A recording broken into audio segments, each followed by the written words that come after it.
Good afternoon, everybody. Welcome back. This is session 3 of our minEASE production series. We're third session in, so we're learning a little bit more as we go through each and every time. This is our first HR version of it for the HR and payroll crowd. So welcome. If this is your first meeting, just kind of give you a brief overview of what's going on. Started. We are the one that we signed up for. Hold on a second here. All right, we are producing 45-minute to an hour little sessions here to kind of replace the ease user groups that we would normally have, just in order to get some professional development out there, get you in a topic that is interest to you, and then get you out and back to your work day. So we're trying not to take up a whole bunch of your time.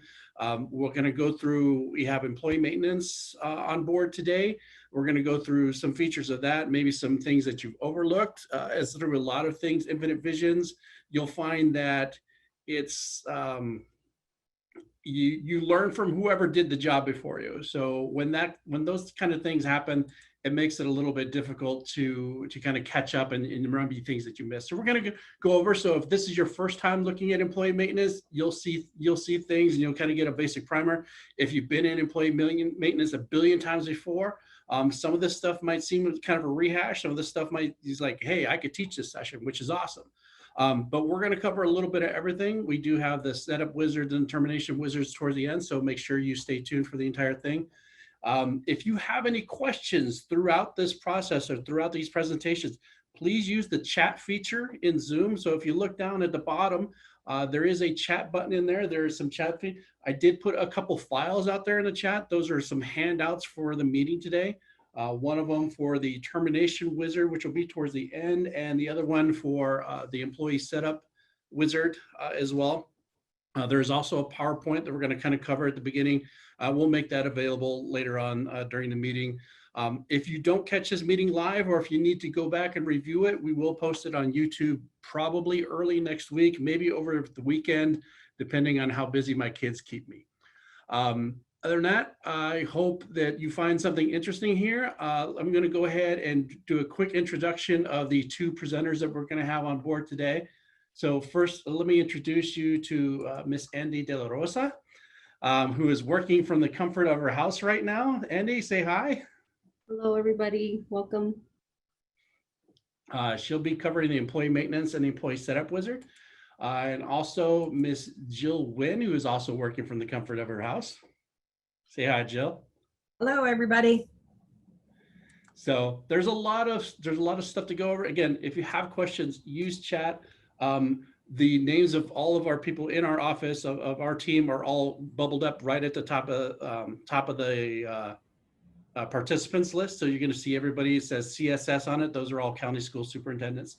Hope you learned something. We'll go ahead and I'm going to go ahead and hand it over to Andy. So Andy, if you want to go ahead and start your screen share, we'll get this started. All right, everybody, welcome.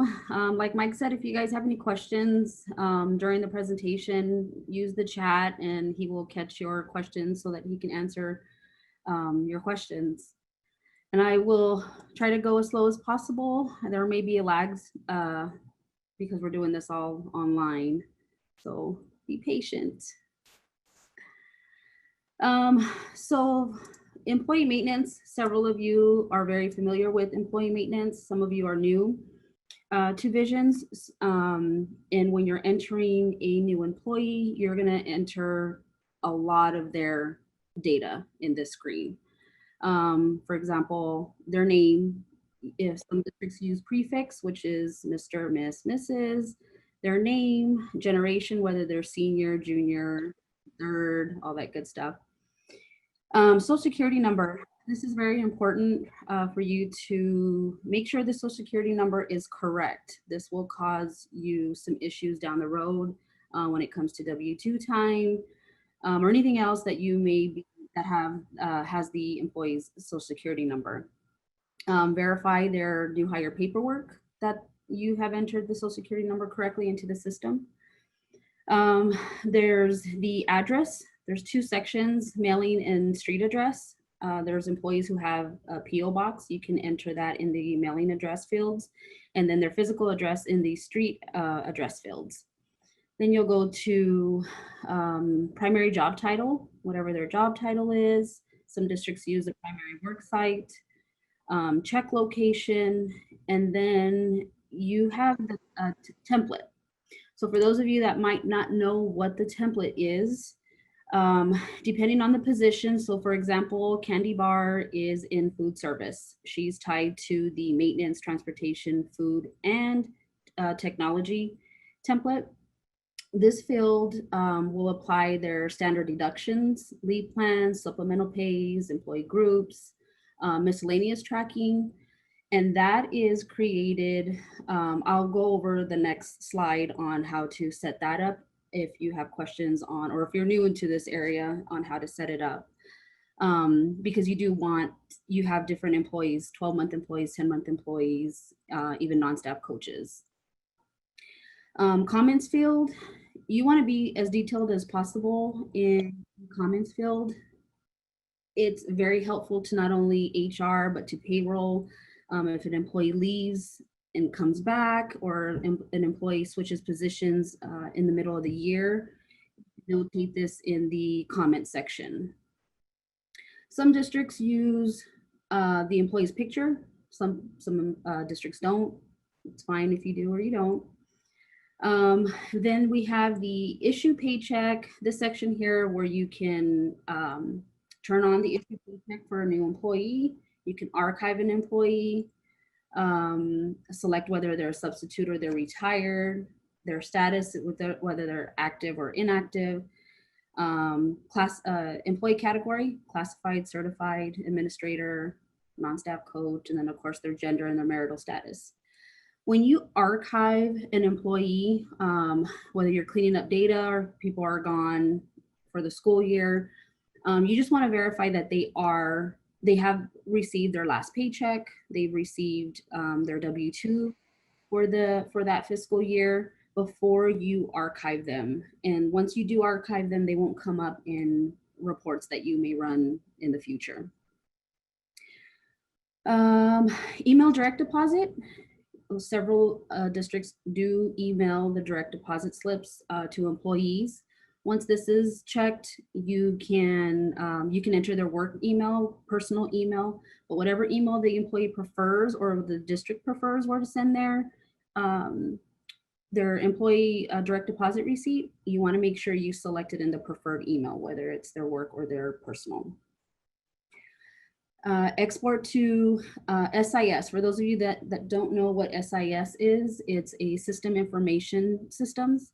If your district has student information system. If your district has this and it interfaces with Visions, then you would use this, this box here. And then of course you'll check your print W-2 ACA if you print your own. And then you have the phone number section.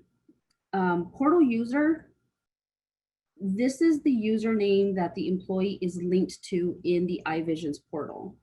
You want to make sure that they link themselves, they register themselves in the employee portal. There are times where we receive calls from the district saying this employee can't view their contract. And most of the time, if the contract is published, it's because the employee hasn't linked themselves to the portal. And those who man that, whether it's HR or payroll, you can select their name. Usually if you type the first few letters of their name, it'll start to populate in this field. And then down below where it says process employee setup wizard, I will demonstrate that in our training data after this presentation. I saved this for last, the Kronos license. So in our training database, it's named Kronos license. This can be named whatever your district wants. Some of your systems may say state ID, defined ID, something like that. But if you go into payroll default settings, this is the section where you will change the name of that field. Again, it's whatever it is that however you want to track your data, you can use this field and rename it. And then I highlighted employee ID. When you change a name to an employee, say for example, an employee gets married and they change their last name, although you change their last name, you want to change their employee ID, right? I don't know if you can see my mouse, but you want to change their employee ID because it's going to stay what their maiden name is or was. And then so when you go and sort through your grid to pull up different reports, it's going to default to their maiden name, but you are able to go and change their employee ID to match their new name, married name. Employee template setup. This is that field that I was going over that's assigned to like their standard deductions, their leave plans. If you do have the access, you're going to go to payroll configuration and employee template. And their administration, they're 12-month employees. Then you have your certified who are 10-month, and then you have your classified who could be 10-month, 12-month. And then your temporary non-benefited, which is say like your non-staff coaches. Once you have all your deductions and your leave plans set up, this is what it would look like when you go and add a new template. You're gonna fill in these fields here, your deductions tab. Once you start typing up a certain deduction, it'll start populating and you can select your deduction in the drop-down box. So for example, non-staff coaches, they don't contribute to retirement. You want to make sure you don't assign that retirement deduction to that non-staff coach template. For those of you that have student workers, they don't pay towards FICA. You want to make sure that doesn't get assigned to that particular template because that will be assigned to that student. So you can set up different templates for each of your employees for those groups. And then you have all the tabs for deductions, leave plans, miscellaneous tracking, supplemental pays, and groups. Dates and demographics. Several districts may use every one of these date fields in the important date section. You definitely want to include their birth date, their hire date, their term date if they left, their term code, whether it's, you know, they resigned, they retired, they were terminated, and then their rehire date. Some employees leave and then they come back. You can use this rehire date for that employee. I don't know of any districts that use the leave bank or the alternate name section. If you do, great, but I am not aware of districts that do use these sections of the dates and demographics. And then there's the demographic section. You'll fill in their race, ethnicity, EOC classification, Medicaid class, and their ACA status. And then you have the experience section. This section, your SDR report will pull data from this section. During the SDR report, it's going to pull this employer's data and state reportable data. And when we recommend, let me go here. We recommend that you complete the years of experience rollover either on or after October 1st. And when you do, this is the area that you will go into complete the rollover step. Usually it's your district administrator. But they want to make sure they put in a 1 in this employer and 1 in state reportable so that it calculates the correct years of experience for your employees. Employee change log. And if you can see that I'm following each tab as I'm going through. Any changes you make to an employee record, and that could be in employee maintenance and positions and pay, it's always going to have a change log. It'll show the date and the username of who made the change, what the change was, the old, what it was and what it is now. And one of the things when you change a social security number, it will ask you, you'll get this little confirmation that you want to make the changes. In this particular screenshot, I don't have where it says copy to next. But if you are in current year and you found out that an employee had the incorrect social security number, you want to say you want to check copy to prior so that it fixes the social security number for that employee in the prior fiscal year.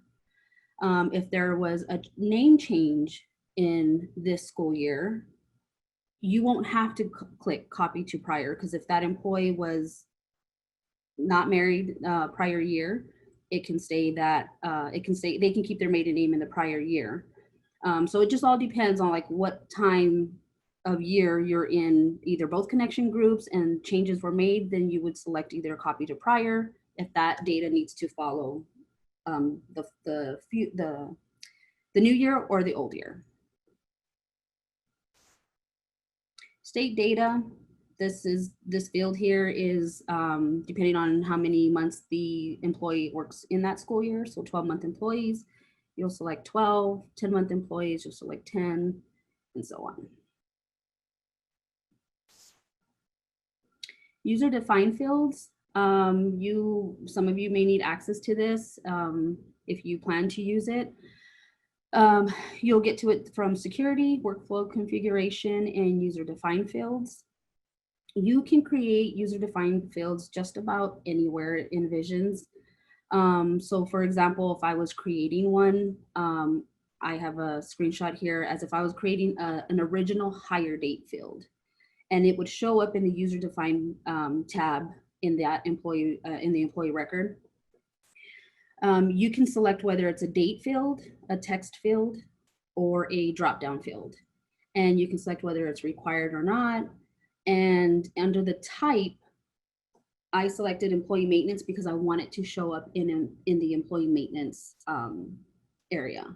You can also use user-defined fields in contracts. If your district offers three pay options for employees, you can create a user-defined field in those contracts if you publish them to iVisions and select them as create them as a drop-down box for your employees to choose. But once you create that user-defined field, it cannot be deleted. So you want to make sure that is what you want to add into your user-defined fields. ACA information. There's a tab here for ACA information, which is the employee, and then you have ACA dependent coverage. Some employees submit their data on their own, and some use a third-party administrator to submit their data. Either way, you can still use Visions as tracking all your ACA information for your employees and their dependents. If you open up this this ACA information for Candy Bar, this is the information that is listed for her. If they change coverage in the middle of the year, you can go into their employee record, make that change. Same thing with their dependents. Or you also can access their ACA information in payroll. I don't think I have that. In payroll, employee, yes, and then employee ACA information. So either way, you can access this information from the actual employee's record or in employee ACA information. ESS information tab, this is a new tab. We won't do anything with that right now. When we do transition to the new portal, this is where you can assign roles to those employees that will have these particular roles. So as of right now, there's no need to select any of these boxes. We're not doing anything with them yet. And then we have the action items. So those of you that are new to Visions, if you have an employee pulled up in employee maintenance, you can go to actions and view every one of these. And the list goes on. I just took a smaller screenshot. For a brand new employee, you can go in there and check their payroll journal, make sure that everything's assigned to them, their deductions, their leave plans, all that good stuff. And you can just double check employee emergency contacts, groups, dependents, education, all that you can access from the employee maintenance screen for that employee. And that is it on this presentation. So I'm going to go into our live. Yep. Andy, can you go back to the slide for the user-defined fields? Yep. Okay. Okay, so the question that come up in the chat, is there a way to track previous hire dates or rehire dates or termination, things like that? Really, the only way to do that out of within employee maintenance is to really kind of create user-defined fields. And one of the more popular ones we've seen was the creation of a field called original hire date. And then you have the hire date in the dates and demographics tab reflective of the most current hire date, but you want the original hire date. So maybe someone, is working as, as a teacher's aide or a substitute or something like that. But then suddenly they transition into a different, maybe they leave and they come back as somebody else or a different position. They still want to keep the track of that original hire date versus the hire date that the most recent one. So that's one of the ways that you can kind of track all these different date fields. As Andy said earlier, the only caveat is you need to be careful and you need to be absolutely sure exactly how much information you want to track in there, because once you put in a user-defined field, it is there forever. It's not like the other things where it's like, you know what, if we decide we're not going to use the Kronos payroll field in there, too late. It's in there forever, which is one of the other reasons that you also want to be very careful about selecting whether or not that field is required. Because once you turn on the required, it's going to stop you every time you try and save in here and you don't have that field selected or filled out. We'll have user-defined fields is really sort of its own module that it really kind of needs its own module to kind of cover, because there's so many different ways you can set it up, and it touches so many different parts of the product, from warehouse and fixed assets and accounts payable and things like that. It really kind of to kind of cover it all here really doesn't do it proper service. So we'll cover that in a later presentation. So, but I just wanted to point that out since it was a question that came up of how to track things like original hire dates and things like that. So that's all I have to add. Thank you, Andy. Okay, thank you. All right, I'm gonna stop sharing so I can get the training data.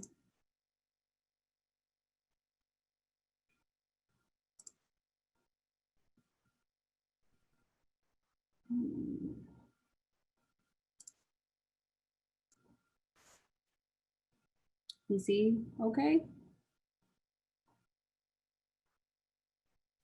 Yep, you're good. Okay, I minimized everybody's picture, so I can't see anybody.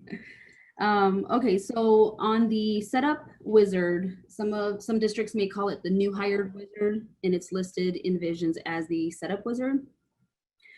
You can change what screens pop up during that wizard. So you can access that from payroll, configuration, and employee setup wizard. Currently in our training database, we have all of these items that will pop up when we enter a new employee. And this is the order that it's going in. You can change the order of when these windows pop up. And just so you know, when you add a new employee, that setup wizard is by default already checked. Although if you have an employee that's already in the system, you can still run that wizard. If you open up that employee's record and you go down below where it says a process setup wizard, you can check that box, hit OK, and it's going to go through every one of these screens that you have. But if you go, oh, I'm sorry. If you open up employee positions, this is where you can change the order of where you want that to pop up in the wizard. If you go to, I'm going to pull up Candy Bar.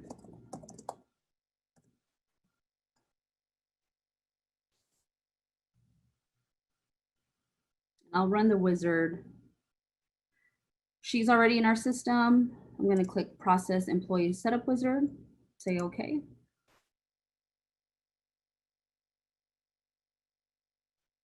And it's going to go through all those 15 items that was listed in the setup in the employee maintenance. You can change the process order here. So since this is the first, you can change it to 5 If you don't want it to show up in the wizard, you want to put a 0. If this field is blank, it will still show up in the wizard. It has to be 0 if you don't want that to show up during the wizard.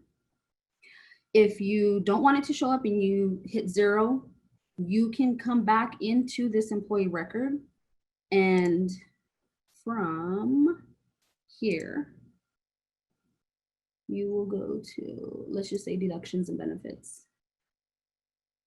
You can put that number back in back in the order where you had it originally.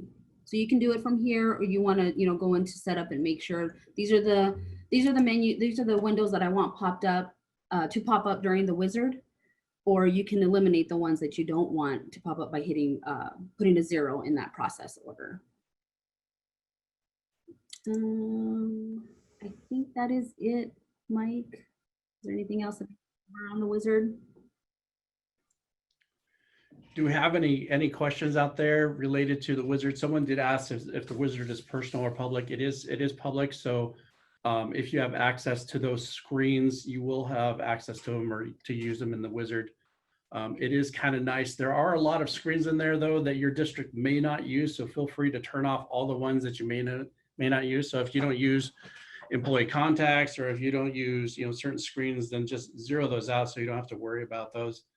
Are there any questions on using the setup wizard at this point? Feel free to unmute and ask really quick, or use the chat button. The chat's been pretty active today. There's no such thing as a dumb question, guys. All right, looks good. Jill? Does the payroll and HR, okay, so we did have a last one. Does payroll and HR wizard the same? Yes, they are the exact same. They're essentially the same screens, they're just in different modules. So yes, it's a good question. Both HR and payroll will have access to those wizards. All right, with that, I'll go ahead and turn it over to Jill. It's all you. Hello, everybody. Okay, so let me bring my screen up. Gotta find it.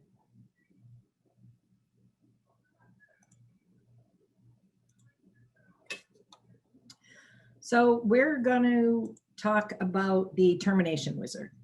So the termination wizard is a really good tool to clean up your data that's in your database. One of the big questions that a lot of you probably have is at the end of the year, when I'm trying to, clean up deductions and leave plans, why can't I delete it? We haven't used it for 5 years.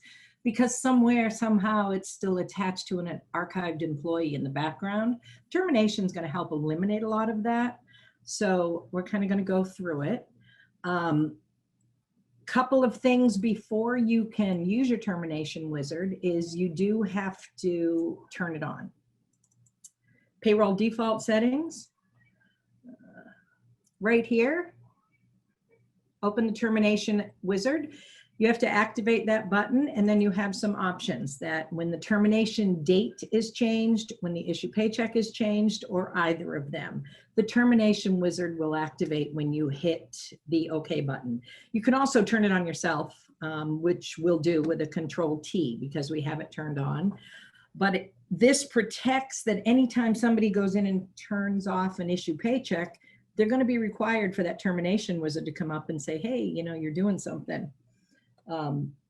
Ours is set to either item right now, so I'll show you there. The other issue is payroll user role, which is now the user security role. You have to have access to use the termination wizard. In what used to be your payroll user roles, in the employee maintenance, right here, you have to have that button checked on. If the button is checked off, they'll have access to the wizard. If it's not, they won't. So that's the setup initially for both of them, for the termination wizard in both of those fields. And now we're just going to look at a couple. They're unlike the new hire. You can't change the order. You can't add and take away things. Basically, the termination. Yes. Jill, I'm sorry, I stopped. It looks like it zipped through kind of fast when you covered where that setting was. Can you go back and take another look at that? Yep. So the first setting, payroll default settings. Termination wizard is at the bottom of the page here. Open termination wizard. That needs to be turned on and select how you're going to activate it. The second is under security, workflow configuration, user security role. Open up your user security. You'll go to the employee maintenance actions because it's activated in employee maintenance. Allow to use the termination wizard. Okay.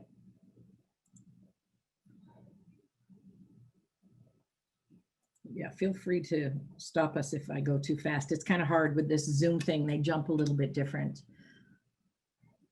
Okay. Now, when you're using the termination wizard, there is a message up there about going into positions and pay. It will go into them. You cannot vacate a position from, you can't use the action item, an action item vacate a position from the wizard. So it would, best practice is you're going to vacate and close your positions from positions and pay, not using the wizard. The wizard is going to, you're going to want to use that afterwards to clean up and release the connection with deductions and leave plans and groups and those various fields, so that when you are archiving and closing out the employee, everything doesn't get stuck on it. We have a few people. Let's do Mr. Bill Applegates. We're going to terminate him. So initially, we have ours set to, if the termination date is changed, then he will be terminated. So I'm going to go in and just select the date here. When I go to click OK, changelog always comes up. Now my termination wizard comes up. I'm going to go through these fields and kind of explain what they are. Now you need to know payroll has to pretty much go in and finalize your positions when somebody leaves. You know, they're going to make sure between payroll and HR that your deductions are where they need to be for their final pay, that they've gone into the position and made their final pay. Your option here on have they received their final paycheck, yes or no? Yes, it's going to uncheck this issue pay in the background. If I say no, then it's going to ask me, well, when are you ending this position and what's the final pay period, and have you pick up that information? So we're going to say yes, because I want you to see this comes off. Now, here are the options that the termination wizard goes in and cleans up. It will uncheck your issue paycheck. You can set your termination date from here and it will fill in that field again. I can change it. I'd already put a date in there, but I can, at this point, I can go back in and say, you know what? I want to make this August 1st. Yes, uncheck the issue pay. Now you set their employee status. These are drop downs. You have, if they we're doing it because they're terminated, you're going to put in that they're terminated. If you're using termination codes, you'll have the ability. You do not have to select any of these fields. These are options. You can do it if you choose. This person resigned. Setting their preferred email. Some districts use a personal email once a terminated employee. Some don't. Again, district preference. Leave plans to inactive, deductions to inactive, and remove them from groups. If you do this, then eventually down the road, if you have a leave plan that's not being used anymore, you'll be able to delete it. This unattaches the employee to these various records. Really important for keeping your data clean. Deactivates the user ID for the employee. And opening positions and pay. Okay, this is not the best place to end a position because, like I said, if you're using the system the way it's kind of intended, when somebody leaves a position, you either want to vacate or create a vacancy from the position so that the control code and the history stays with it. Those are action items in positions and pay. They are not action items here. The action items in here are built more towards adding versus taking them away. However, you double click on it and it brings you to positions and pay in a moment, where you can now do what you need to do in here. I can end his final pay. I can put the final pay period. I can put an ending pay date. I can make notes. I can clean out my TCP or your time card information if need be. All of that can be done from here. I can even go so far as to close my positions. It will take care of it when I hit the OK. Again, remember, everywhere there's a change log, it's going to come up. Brings me back because there's multiple positions. I could go into each one of these positions and close them out. When you're done, it'll OK your screen. The issue pay has been removed. And if we go into, I'm going to go up into the employee deductions. And you'll see none of his deductions are active anymore. It'll be the same with his leave plans. The leave plans are no longer active.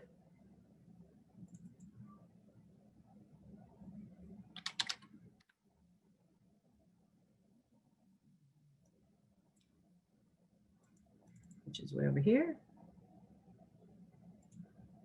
And back in employee maintenance.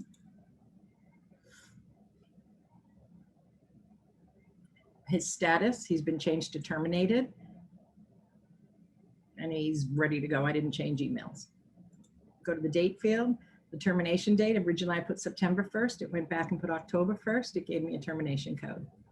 So this employee is clean and ready to be done. And that's basically what it is. Anybody have any questions, concerns, etc.? Looks like you've answered a few of them, so. Hey, Jill, can you hear me? Yes. When you were doing that termination wizard and you tell it that this is not his last pay, like you say no, it goes through these windows. And one of those windows, it always tells me, yeah, thank you. When you put the date there. Yes. Next. And then you hit next. You see how it says employee has received final paycheck. On mine, it says like I will get a reminder email. For your. Or because this is not his final pay, I never get that email. You might not have that email turned on. How would I go to turn it on? That would be, hold on. I believe. Because then once I do this, I do want to go through the termination wizard to truly terminate them. But once I do it once, like I can't do it again. Like once you do the termination wizard, it won't happen again. It's like a one-time deal. Oh no, as you can see, I had already terminated Bill Gates. Uh-huh. And it will let me do it again. Just hit Control T and it brings up the termination wizard. Now I'm back in there. Has he received his final pay? No. I'm going to put his final pay. His position's going to end on the 30th. It brings up that pay period. That covers that date. And then this is where it says that I'm going to get a reminder email here because it's like in the future.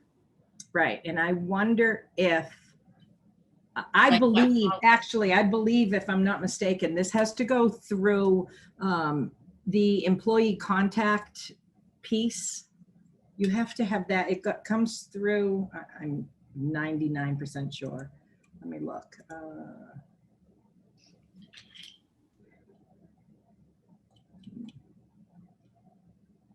So there is an email alert for it. If you go into security, workflow configuration, and then email alerts and jobs, there is an email alert that says employee contact follow-ups due. And for Avondale, that's not turned on right now. So that is that's why you're not getting the alert. But right there, the one that Jill's highlighted, that employee contact follow-ups due. So that needs to be turned on for you to get those emails. So I gotta tell Barbara to activate this. Yeah, So you turn it on. yeah. So Yep, she, right so there. she'll have to go to security. So let's go Yeah, back through that check it again out. so she can see where that comes through. That's a great question, Noemi. Thank Yes. you. Go ahead, Jill. Sorry. Security, Huh? workflow configurations, I'm writing. email alerts and jobs. Email alerts and jobs. Uh-huh. This particular one is called employee contact follow-up. Uh-huh. Right Okay. here, you'd make it active and how frequent you want it to run. So it's going to send it to the analyst. Now, I'll go back to the screen and it's had me listed as the analyst, okay? So I'll show you that. You can also have it go to another email. Let's say that I wanted it to go to Mike. He's yelling no. Yeah, his name's too big. We'll do it to an easy one. Jeff is quiet. So by putting his email address here, it'll go to the analyst because that's set here, and it'll also go to him. So let's say you wanted an email regardless, you could put your email address in there. Oh, okay. So you will get one and then I'll get one. The analyst will get it and then you would get it. That is correct. And by analyst, that for the Gonna purpose show of this and a lot of the stuff with employee contacts, it's whoever is in there doing the stuff. So Noemi, if you are in there and you did this termination list, you did this termination wizard, you are, for system purposes, you are the analyst for this. So you're going to get that email. Okay. And if you have that additional email address in there, so maybe you have an HR director that wants to get CC'd on everything important like that, you can put that in there. It really depends on how much you want to use it. Because it could be kind of overwhelming if you use employee contacts a lot within payroll or HR, but that is how that process works. Right. Oh, so these will be like all emails. They have to do with employee contact, not just the wizard termination email. If you were using the contacts, if the contacts are being used when that particular email goes out, yes. And what again is the contacts? What does that mean? There is, I call them infinite vision sticky notes. yeah, that's pretty much what they are. It's instead of you writing down on a sticky note, hey, I fired so-and-so on this date, and then sticking it to your monitor along with all the passwords that you have stuck up there. Right. Employee contact management. And we've done a session on it before at previous user group meetings, and it's really is kind of its own thing, but it's like a 10 to 15 minute thing. But employee contacts is just, they're really HR and payroll reminders. For example, follow up with so-and-so on their contract. This person's going on FMLA, follow up, get their paperwork 90 days out, things like that. Reminders that you can put within the system if you aren't using anything else. So in the case of maybe you're using Outlook or Gmail, or you have a spreadsheet with just things you need to follow up on a day-to-day basis, employee contact management is that tool within Infinite Visions that kind of manages that for you. Thank you for that explanation. On the frequency, when you were on the other side, when you were saying that you activated and then you put the frequency, is that like how many emails you're gonna get? No, how frequently during the day how often that email alert is going to run. Setting it to once a day, it will run at a specific, once a day, that's it, like noontime or whatever, midnight, whatever. It'll run once a day. Okay. Versus, yeah, I don't know if you want that to get it multiple. Here's one that's set to run every 10 minutes. Yeah. I do not know anybody that would run an email Don't alert do every that. 10 minutes. Think of it as the same as like the PAR approvers or rec Right. approvers. You get that email at the beginning of the day, you have PARs to approve. The same thing with employee contact management. It's you really once a day is probably just as Enough. much as you need. I've seen people set it up like maybe every 4 hours for certain types of alerts. It's dependent upon how often and how much you use a particular area. Okay. Well, Yeah, thank if you, you. That and if helped you have a a lot. bunch of them, right, if you have a bunch of them turned on, they might end up being too many that aren't paid attention to. But that is where it comes from. You are the analyst, is the person who does this. So if you had 3 of you in your department that were doing the termination wizard, Mhm. and you wanted to be the ultimate notified, yeah, you'd have to add yourself to that contact. Okay. Thank you for that. No problem. That was a good question. Any other questions, anybody? Feel free to unmute if you need to for either myself, Andy, new hire, termination, employee maintenance. You have us. No? All right. Great. Awesome. Jill, Andy, hold on there. Last minute question for Mary. Is there a reason to do the termination wizard before the last paycheck, Jill? That is almost a district best practice. Personally, I don't think so. I think it should be done at the last, after the position's been closed out. It makes more sense. Very last thing you want to do, run the termination wizard, disconnect them from all of those deductions and leaves and groups that you may have pulled them together on, and be done with it. Awesome. Okay, I think that's going to do it. That's, again, we are pretty much on time, right about the 45-minute mark. Thank you again to Jill and Andy. Great job, good information, really great questions today. You guys really kind of blew up the chat. That makes this more like a user group field. And when we started talking about that, even pre-COVID days when we did user groups, people had always asked, why don't you do more stuff online? The problem with that is that you lose that user group field. How do you have a user group without users in there? Using the chat for this stuff works great for that. So thank you for utilizing it. We're going to have many more of these. Even we were talking about, we're ordering some new gear right now to kind of make the sound a little bit clearer and everything for you guys. That won't be in for another few weeks. So we plan on doing this sort of long term, even after we come back from this COVID lockdown, where we can actually get together in groups of more than 10. So thank you. We appreciate your feedback. If you have any further questions or you have any ideas, feel free to email those over to fss@maricopa.gov. We'll be happy to hear from you. Other than that, have a great day, have a great weekend, and we'll see you guys next time. Thank you. Thank you, everybody.